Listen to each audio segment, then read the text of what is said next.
Assalamualaikum warahmatullahi wabarakatuh. Perkenalkan, nama saya Ilham Junanda dari Fakultas Keguruan dan Ilmu Pendidikan Universitas Lampung, jurusan Pendidikan Ekonomi 2017. Saya di sini mempunyai 2 soal tentang ekonomi pendidikan dan saya akan mencoba menjawabnya. Soal yang pertama, pendidikan merupakan suatu investasi yang berguna bukan saja untuk perorangan atau individu saja, tetapi juga untuk masyarakat, bangsa, dan negara.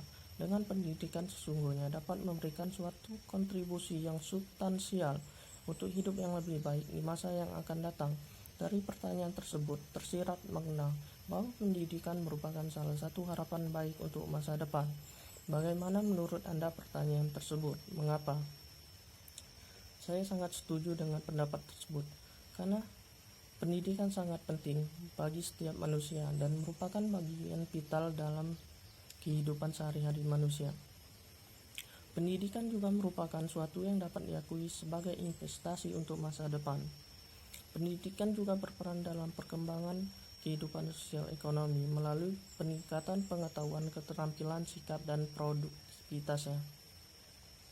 Oleh karena itu, pendidikan sangat erat kaitannya dengan suatu konsep yang disebut dengan human capital.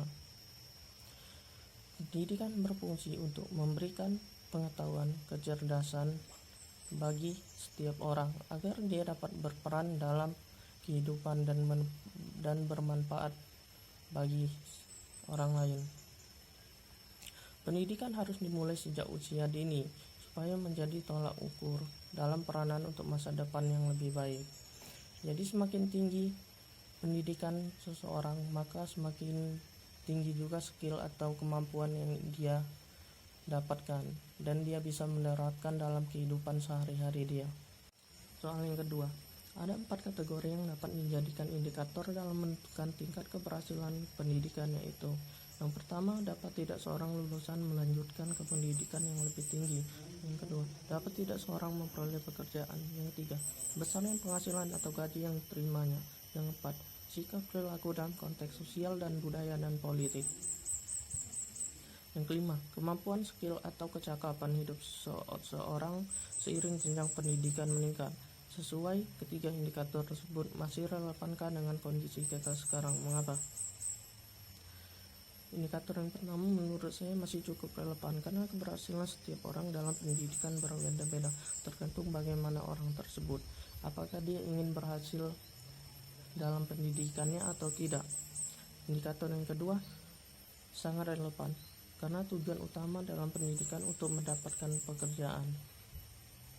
Jika seseorang sudah mendapatkan pekerjaan, maka dia dapat dikatakan berhasil dalam pendidikannya. Indikator yang ketiga kurang relevan karena keberhasilan pendidikan bukan dari besarnya gaji yang didapatkan, tergantung orang tersebut nyaman atau tidak ketika dia melakukan pekerjaannya. Percuma gaji besar kalau dia tidak nyaman melakukan pekerjaannya. Indikator yang keempat sangat relevan karena dapat menghasilkan sumber daya manusia yang memiliki perilaku karakter yang baik dalam konteks sosial dan budaya dan politik, karena perilaku mencerminkan karakter kita masing-masing. Indikator yang kelima menurut saya sangat relevan karena skill atau kemampuan dalam diri kita harus diasah untuk meningkatkan pendidikan untuk memperoleh suatu pekerjaan. Semakin tinggi pendidikan, maka akan dapat mengasah skill dan kemampuan, dan kita juga dapat bersaing dalam kehidupan sehari-hari. Baik, itu saja jawaban yang dapat saya berikan. Bila ada kesalahan, saya mohon maaf. Saya akhiri. Wassalamualaikum warahmatullahi wabarakatuh.